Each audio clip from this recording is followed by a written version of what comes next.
Dia 4 de outubro, dia de São Francisco de Assis, eu quero que vocês ouçam o que esse padre contou da história dele, que foi um resumo muito sucinto e muito lindo da história desse santo. Que ele interceda por nós. São Francisco de Assis, um dos santos mais importantes da história da igreja e talvez o santo no qual Jesus aconteceu, né, se atualizou, se fez presente de um modo mais pleno. Cada santo, cada santa de Deus expressa um aspecto de Jesus de um jeito mais intenso, né? Cada santo é uma parte do rosto pleno de Jesus. Mas talvez não seja exagero dizer que São Francisco é o santo mais pleno, né? Nele tudo aconteceu, nele tudo foi visível. Ele expressou todas as características de Jesus, seja o Jesus missionário, seja o Jesus pregador, o Jesus pobre, o Jesus misericórdia, o Jesus orante. Um grande santo da história da igreja, né? Do século XIII. Então Francisco foi um jovem católico, né? Como a grande maioria é hoje, de nome, né? De preceito, a mãe muito mais piedosa do que o pai, né? E o pai de São Francisco foi um pequeno, médio burguês.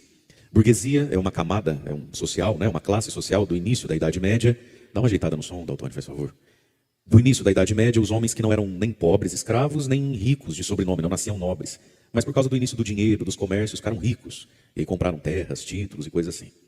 Mas o sonho de todo burguês era ser nobre, né? Porque a pessoa ficava rica, mas ela não fazia parte dos nobres da cidade.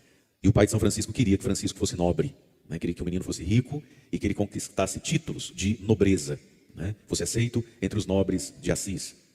E São Francisco foi vivendo a vida que um jovem da época vivia, com suas escorregadas e escorregões, né? E também na vibe do pai, vai atrás da riqueza e da nobreza.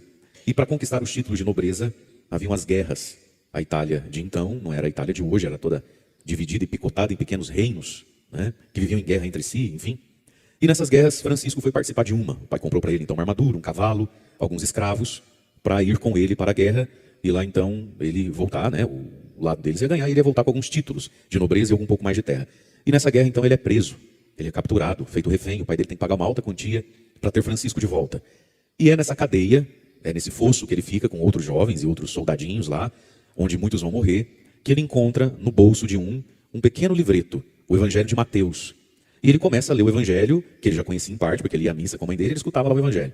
Mas ele começa a ler o Evangelho de Mateus ali, naquela situação deplorável, né, que ele vivia. E aquilo mexeu profundamente com ele. Então ele volta dessa guerra, muito jovem e bastante mudado, né, a cabeça, a perspectiva. Volta vivendo uma grande experiência interior, com Deus, né, com Jesus. E nesse caminho ele vai se convertendo então, vai mudando muito de vida. O pai dele não começa a gostar disso, diz que ele começa a ficar meio doido, meio esquisito, né, porque ele sempre teve um coração muito bom para os pobres. Ele sempre foi muito generoso na esmola, na caridade. Mas nesse caminho de ir em busca das riquezas e na sua sexualidade bastante desregrada, a sexualidade e o vinho, né? Bebia e gostava muito das mulheres. Um dia numa festinha lá à beira de um rio, aparece um leproso pedindo esmola. E esse leproso assusta todo mundo, porque ele chega muito perto. E se tinha a crença de que a lepra se pegava à distância, né? Se você apertasse a mão num leproso, você podia ficar leproso.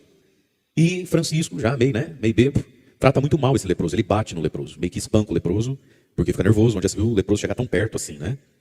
E esse leproso vai marcar muito a vida de São Francisco. Depois, então, desse início de mudança de mentalidade, ele começa a rezar mais, ele encontra uma capelinha chamada Capela de São Damião. Era uma igrejinha nas redondezas de Assis, e uma igreja que estava muito quebrada, em ruínas, sem telhado, enfim, mas lá ele se refugiava, gastava horas, rezando, lendo a Bíblia, lendo história de santo, enfim. E ali ele começa a sentir o desejo ele começa a sentir os apelos de Jesus por uma vida de santidade. Mas ele se apaixona por Cristo, né? E ele começa a mudar radicalmente. E por aqueles dias, então, ele começa a se desfazer das coisas. Ele começa a dar muita esmola, ele começa a ver que ele tem muita roupa, muita riqueza. E tudo isso vai causando uma grande polêmica com o pai dele. E no início dessa conversão dele, então, ele reencontra o mesmo leproso.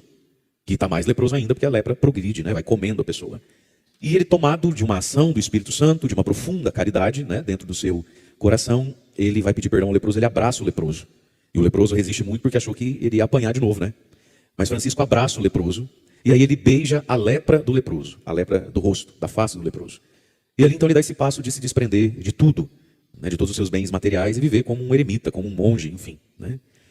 E aí nessa igrejinha de São Damião, o crucifixo que está lá fala com ele. E ele escuta o crucifixo, o crucificado daquele crucifixo falando com ele, dizendo: Francisco, vai e reconstrói a minha igreja, porque ela está toda em ruínas. E por um tempo da vida de Francisco, ele acredita então que Jesus o escolheu para reconstruir aquela igreja, aquela capelinha. Ele começa a trabalhar como pedreiro. Fazer o cimento, fazer o tijolo, né? Não era como hoje, nós estamos lá no ano 1200 e pouco. E ele começa a reconstruir a igrejinha. E todo mundo tem Francisco por um maluco. Ele ficou doido, né? Foi pra guerra, ficou doido. O playboy de Assis, né? Até porque Francisco, naquele tempo, e Francisco virou nome por causa de Francisco.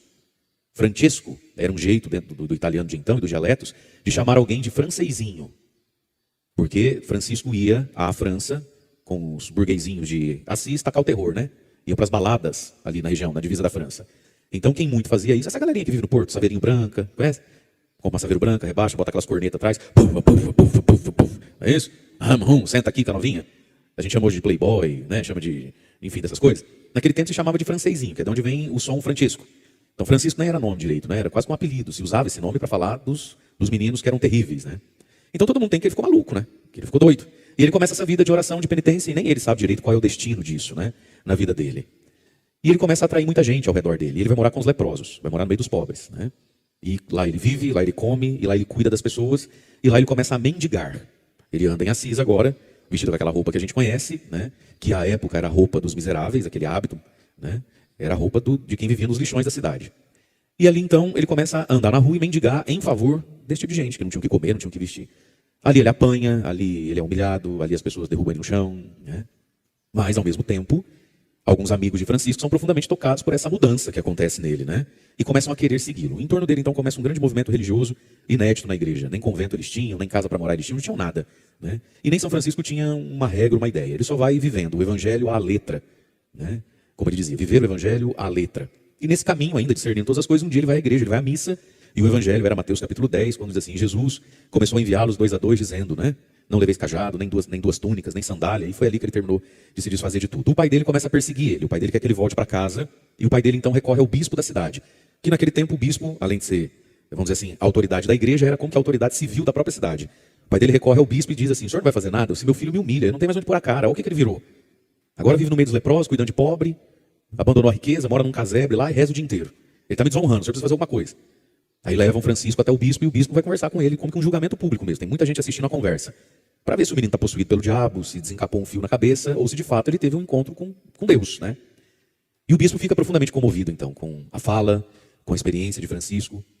Mas naquele dia o pai dele se revolta muito e diz assim, então você não é mais meu filho. E ele diz para o pai, e o senhor já não é mais meu pai, porque agora eu tenho um pai no céu. E Francisco tira a roupa do corpo, a última roupinha que tinha, que era do pai, né, da casa da paterna, e fica nu, fica pelado, na frente do bispo e na frente das pessoas. Devolve tudo ao pai, aí o bispo tem que tirar a capa e embrulhar o santo, né? E ele volta lá para a periferia de Assis, né, para cuidar dos seus pobres e viver uma vida de oração, de penitência. E aí muitas pessoas começam a segui-lo, depois algumas moças, a primeira é Clara, que fica santa também, né, Santa Clara de Assis. E ele começa um movimento de santificação, de evangelização, e aquilo explode na Europa, né? São Francisco em vida fica inclusive muito famoso, mas também por causa disso foi muito perseguido, né? E aí aquilo tudo vira uma grande bagunça, porque as pessoas começam a ir atrás de Francisco.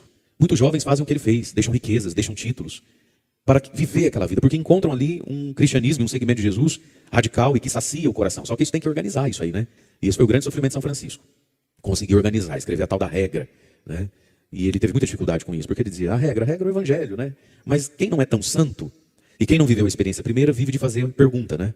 Pode? Não pode? Né? Hoje em dia a gente vive muito isso. Você fala assim, porque a mulher tem que se vestir de um jeito modesto, né? Aí, pode? Não pode?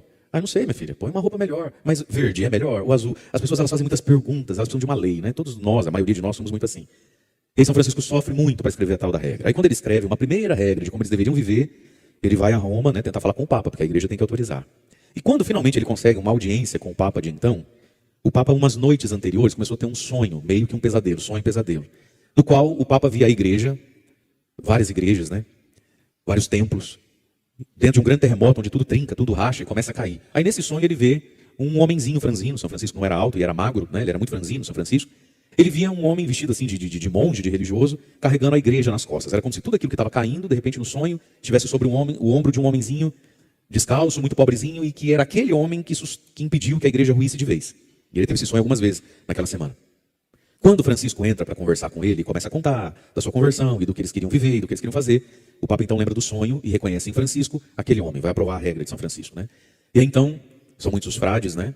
E as monjas também, clarissas, enfim.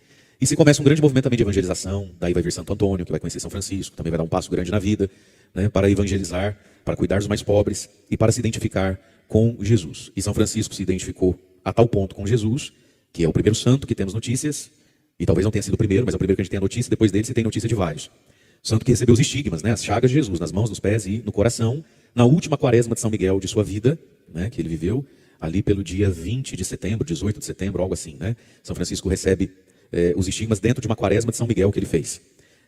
E aí a gente entende, inclusive, o sentido profundo da quaresma de São Miguel, que não é só ter vitória e alcançar coisas, mas é um período de oração, sobretudo para crescer na santidade e se identificar a Jesus Cristo. Então ele desce daquele monte, do Monte Alverne, com as chagas de Cristo. E São Francisco vai morrer daí muito doente, com 40 e poucos anos de idade, profundamente esgotado e muito doente. Antes de morrer ele fica cego, ele tem uma doença grave nos olhos, que na época não tinha tratamento, a doença crescia, feridas muito purulentas, né? Ficava cego e o único remédio era cauterizar, pegar o ferro, botar no fogo e botar no olho, né? Queimar as feridas. E São Francisco tem então os olhos cauterizados. Sofreu muito, fez muita penitência. Quando São Francisco morre, o nome disso tudo que ele deixa é franciscano, né? Mas em vida não era assim que se chamava. Então, São Francisco em vida fundou a Ordem dos Irmãos Penitentes de Assis. Era assim que eles se chamavam, depois de chamar a Ordem dos Frades Menores. Mas ele fundou uma ordem penitente. E aí o evangelho de hoje nos fala da penitência. E vamos então fazer essa reflexão hoje para entendermos um pouco o que é a penitência. O vídeo completo você encontra aqui nas descrições. Eu vou botar o link do YouTube do Padre Mário Sartori, que foi quem fez essa homilia. Deus abençoe vocês e São Francisco de Assis interceda por nós. Amém.